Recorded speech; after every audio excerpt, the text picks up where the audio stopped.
Hello student, Bihar board class 10th का first terminal examination 2023 और 24 का जो पेपर है लेकर के आ गए हैं। ओवरऑल पेपर है आप लोग का ये, जो कि पेपर आपका 24 जुलाई से होगा। यदि आप भी 24 जुलाई को एग्जाम में सम्मिलित होने वाले हैं तो पूरा पेपर जरूर देख कर जाइएगा, क्योंकि ये क्वेश्चन पेपर आपका ओवरऑल क्वेश्चन पेपर है।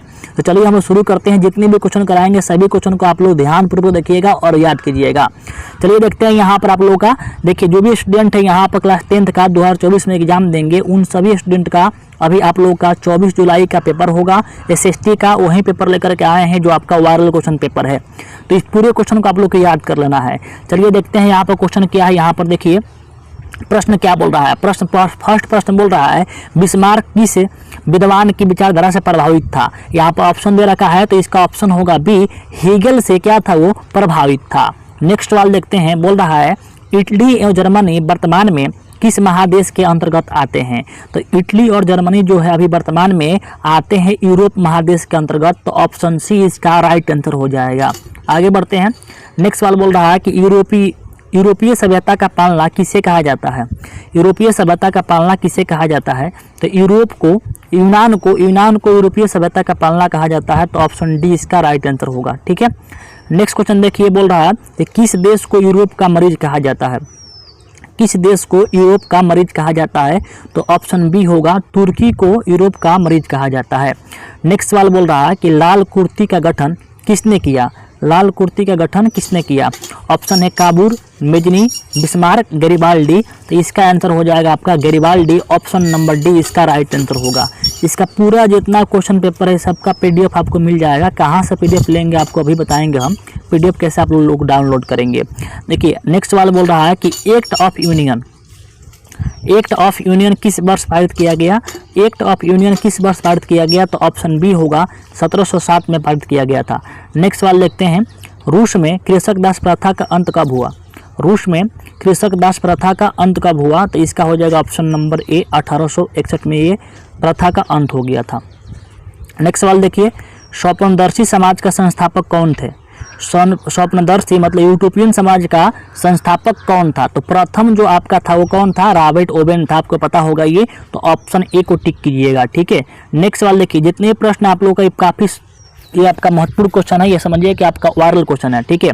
प्रथम इंटरनेशनल कब पारित किया गया है ना, कब स्थापित किया गया। तो यह स्थापित किया गया था आपके यहाँ पर ऑप्शन दे रखा है, इस ऑप्शन गलत दिया है। 1864 में किया गया था। 1864 में किया गया था। देखिए नेक्स्ट सवाल देखिए, आपको जितना क्वेश्चन पेपर एग्जाम होगा सभी एग्जाम का आपका ओवरऑल क्वेश्चन पेपर मिल जाएगा। आपका ऑब्जेक्टिव सब्जेक्टिव सब कुछ मिल जाएगा। कहाँ से लेंगे बताएंगे अभी इस वीडियो में हम। रूस का पहला समाजवादी कौन था।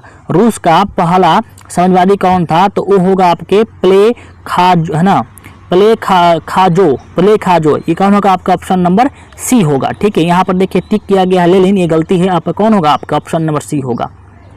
नेक्स्ट सवाल, लाल सेना का गठन किसने किया था। देखिए लाल जब कुर्ती कहेगा तो लाल कुर्ती का गठन किया था गैरिबाल्डी, और लाल सेना का गठन किया था ट्रास्टकी किया था। ट्रास्टकी किया था, ट्रास्टकी। तो कौन होगा आपका ऑप्शन नंबर यहाँ पर सी होगा। ठीक है। आगे देखिए नेक्स्ट सवाल, संसार का सबसे कीमती संसाधन कौन है। संसार का सबसे कीमती संसाधन कौन है। तो देखिए खनिज जो होता है सबसे कीमती संसाधन होता है। तो ऑप्शन सी इसका राइट आंसर हो जाएगा। नेक्स्ट सवाल देखते हैं, पवन ऊर्जा निम्नलिखित में कौन सा संसाधन है। पवन ऊर्जा कौन सा संसाधन है। तो पवन ऊर्जा आपका नवीकरणीय संसाधन है। ऑप्शन नंबर डी इसका राइट आंसर हो जाएगा। नेक्स्ट सवाल 15 नंबर, निम्नलिखित में कौन प्राकृतिक संसाधन नहीं है। इसमें कौन प्राकृतिक संसाधन नहीं है। तो नगर जो होता है प्राकृतिक संसाधन नहीं होता है। नेक्स्ट सवाल बोल रहा है कि सोपानी कृषि किस राज्य में प्रचलित है। जो सोपानी कृषि है वो किस राज्य में प्रचलित है दोस्तों। तो सोपानी कृषि है जो उत्तराखंड में है। ऑप्शन नंबर डी इसका राइट आंसर हो जाएगा। काली मिट्टी का दूसरा नाम क्या होता है। तो काली जो मिट्टी होती है उसी को हम लोग बोलते हैं रेगुर मिट्टी। क्या बोलते हैं, रेगुर मिट्टी। ऑप्शन कौन होगा, ऑप्शन बी। बहुत सुंदर। आगे देखते हैं, भारत में सबसे अधिक विस्तार किस मिट्टी का है। भारत में सबसे अधिक विस्तार जलोढ़ मिट्टी की है। Option number A. नेक्स्ट सवाल, पुरानी जलोढ़ मिट्टी को क्या कहा जाता है। जो जलोढ़ मिट्टी पुरानी हो जाती है उसे कहा जाता है हम लोग क्या बोलते हैं, बांगर मिट्टी कहते हैं। Option number D. हीराकुंड परियोजना किस नदी पर है। हीराकुंड परियोजना महानदी पर है। ऑप्शन नंबर ए हो जाएगा। ठीक है। भारत की सबसे लंबी नहर कौन है? तो भारत की सबसे लंबी नहर आपका इंदिरा गांधी नहर है, ऑप्शन नंबर डी हो जाएगा। उड़ीसा किस खनिज का सबसे बड़ा उत्पादक है? जो उड़ीसा राज्य है वो सबसे अधिक मैंगनीज खनिज का उत्पादक राज्य है, तो ऑप्शन नंबर बी हो जाएगा। नेक्स्ट सवाल, सीमेंट उद्योग का सबसे प्रमुख कच्चा माल क्या है? सीमेंट उद्योग का सबसे प्रमुख कच्चा माल क्या होता है दोस्तों? तो चूना पत्थर होता है। नेक्स्ट सवाल, डिगबोई तेल क्षेत्र कहाँ है? डिगबोई तेल क्षेत्र कहाँ है? तो ये आपका असम में है, ऑप्शन नंबर सी होगा। सत्ता में साझेदारी किस व्यवस्था में सर्वश्रेष्ठ रूप से संभव है? सत्ता में साझेदारी जो होता है किस व्यवस्था में सर्वश्रेष्ठ रूप से संभव होता है? तो लोकतंत्र में होता है, ऑप्शन नंबर बी होगा।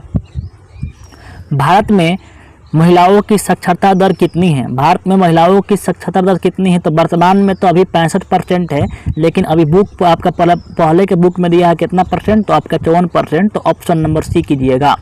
श्रीलंका में सामाजिक विभाजन किस स्तर पर होता है? तो श्रीलंका जो है एकमात्र ऐसा देश जिसमें आपका सामाजिक विभाजन किस में होता है? क्षेत्रीय में होता है और सामाजिक में होता है, दोनों पर होता है। तो ऑप्शन यहाँ कौन होगा? ऑप्शन आपके हो जाएगा सी, ए और बी दोनों पर। कृषि कार्य में महिलाओं की कुल भागीदारी कितनी है? तो कृषि कार्य में महिलाओं की कुल भागीदारी कितनी है? तो ऑप्शन नंबर ए हो जाएगा। नेक्स्ट सवाल बोल रहा है कि इंग्लैंड महिलाओं का वयस्क मताधिकार किस वर्ष पारित हुआ? इंग्लैंड में महिलाओं का वयस्क मताधिकार माने वोट देने का अधिकार कब पारित किया गया? तो 1928 में किया गया था, ऑप्शन नंबर सी। निम्नलिखित में कौन सा देश धर्मनिरपेक्ष नहीं है? इनमें कौन देश है जो धर्मनिरपेक्ष नहीं है? है ना, पाकिस्तान, भारत, अमेरिका और कौन है आपका नेपाल। तो यहाँ पर जो है पाकिस्तान जो है धर्मनिरपेक्ष नहीं है, ये मुस्लिम कंट्री है। ठीक है, कौन है ये? मुस्लिम कंट्री है। आगे देखिए, भारत एक राष्ट्र है। भारत एक राष्ट्र है। भारत कैसा राष्ट्र है? तो भारत एक धर्मनिरपेक्ष राष्ट्र है, ऑप्शन नंबर सी हो जाएगा। ठीक है। नेक्स्ट सवाल, जन्म पर आधारित विभेद किस देश में होता है? जन्म पर आधारित विभेद किस देश में होता है? तो ये किस में होगा? भारत में होगा। कि जन्म से होता है तो आप ये हिंदू है या मुस्लिम है ना, यहाँ पर आपके ऑप्शन नंबर ये होगा। सिन्हली किस देश की राजभाषा घोषित किया गया है? जो सिन्हली है वो जो है श्रीलंका के राष्ट्रीय भाषा है, ऑप्शन नंबर कौन होगा? बी हो जाएगा। जाति पर आधारित विभाजन कहा जाता है, कहाँ है? जाति पर आधारित विभाजन कहाँ है? तो ये है आपका कहाँ पर? भारत में है। कहाँ पर है? तो भारत में है। ठीक है। 35 नंबर सवाल है, बोल रहा है कि बिहार में विकास में एक बहुत बड़ा बाधक कौन है? तो ऑप्शन नंबर बी होगा, बाढ़ जो होता है सबसे बड़ा बाधक होता है। नेक्स्ट सवाल, प्रथम पंचवर्षीय योजना शुरू कब की गई? तो ये चालू किया गया था 1951 में, ऑप्शन नंबर सी होगा। निम्नलिखित में कौन से देश में मिश्रित अर्थव्यवस्था है? तो ऑप्शन नंबर सी होगा, भारत में मिश्रित अर्थव्यवस्था है। नीति आयोग का अध्यक्ष कौन होता है? तो प्रधानमंत्री होता है, ऑप्शन नंबर सी होगा। नेक्स्ट सवाल, व्यावसायिक बैंकों का राष्ट्रीयकरण कब हुआ? तो 1969 में किया गया था, ऑप्शन नंबर कौन होगा? आपके सी होगा। नेक्स्ट सवाल, दादा भाई नौरोजी ने सर्वप्रथम राष्ट्रीय आय का अनुमान कब लगाया था? तो दादा भाई नौरोजी ने राष्ट्रीय आय का अनुमान कब लगाया था? तो आपका 1868 में लगाया था, ऑप्शन नंबर बी। राष्ट्रीय आय का सृजन क्या होता है? तो उत्पादक क्रियाओं का द्वारा, है ना। राष्ट्रीय आय का जो सृजन होता है किससे होता है? उत्पादक क्रियाओं के द्वारा, ऑप्शन नंबर डी हो जाएगा। भारत में गरीब राज्यों में कौन सा राज्य शामिल है? भारत में गरीब राज्यों में कौन सा राज्य शामिल है? तो अपना बिहार शामिल है, ऑप्शन नंबर बी। निम्नलिखित में कौन सा देश विकसित अर्थव्यवस्था का उदाहरण है? जैसे ही विकसित कहेगा तो कौन मारेंगे? अमेरिका जो होता है विकसित देश में आता है। बिहार राज्य की कितनी प्रतिशत जनसंख्या कृषि पर आधारित है? बिहार राज्य से कितनी प्रतिशत जनसंख्या कृषि पर आधारित है? तो ये आधारित है आपका कितना? आप लगभग आपका 86%, ऑप्शन नंबर बी। नेक्स्ट बात, भूकंप का मापन किसके द्वारा होता है? तो रिक्टर स्केल के द्वारा होता है, ऑप्शन नंबर बी होगा। भारत में कितनी प्रतिशत भूमि भूकंप प्रभावित है? तो भूकंप प्रभावित जो क्षेत्र है 56% है।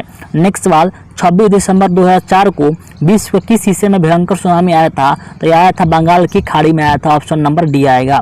किस देश को बाढ़ का देश कहा जाता है? तो किस देश को बाढ़ का देश कहा जाता है? तो बांग्लादेश को कहा जाता है, ऑप्शन नंबर बी होगा। ये रहा आपका ऑब्जेक्टिव। यहाँ पर 48 ही ऑब्जेक्टिव दिया गया आप लोगों का। ऐसा मन समझिएगा कि आपका सावधिक परीक्षा में आपको 48 दिया गया है, तो आपको फाइनल एग्जाम में इतना ही दिया जाएगा। आपको फाइनल एग्जाम में 80 क्वेश्चन रहेंगे। ठीक है, तो ये आपका ऑब्जेक्टिव का हो गया। अब सब्जेक्टिव चाहिए तो आपको सब्जेक्टिव का भी हम देंगे, बनाकर अभी आपको डाल देंगे हम, कमेंट करेंगे। इसका पीडीएफ कैसा लेंगे देखिए, तो इसके लिए हम व्हाट्सएप ग्रुप बनाए हैं, उस व्हाट्सएप ग्रुप में शेयर करेंगे। यहाँ पर नीचे वीडियो के लिंक में, यहाँ पर डिस्क्रिप्शन में जाएंगे तो वहाँ पर व्हाट्सएप ग्रुप का लिंक दिया गया होगा, उस किसी एक व्हाट्सएप ग्रुप में ज्वाइन हो जाइए, वहीं से आपको मिलेगा, ठीक है। या आप 9973734976 पर आप व्हाट्सअप कीजिए और आप ग्रुप पर जोड़ दिया जाएगा, वहीं पर आपको पीडीएफ मिल जाएगा। ओके, अगर आप चाहते हैं मैथ का, साइंस का, हर का सब्जेक्ट का चाहते हैं ऐसा ही आपको वीडियो, तो आप लोग कमेंट कीजिएगा और वीडियो को लाइक, शेयर और चैनल को सब्सक्राइब करके बेल आइकन दबा दीजिएगा, ठीक है। मिलते हैं वीडियो में, तब तक के लिए जय हिंद।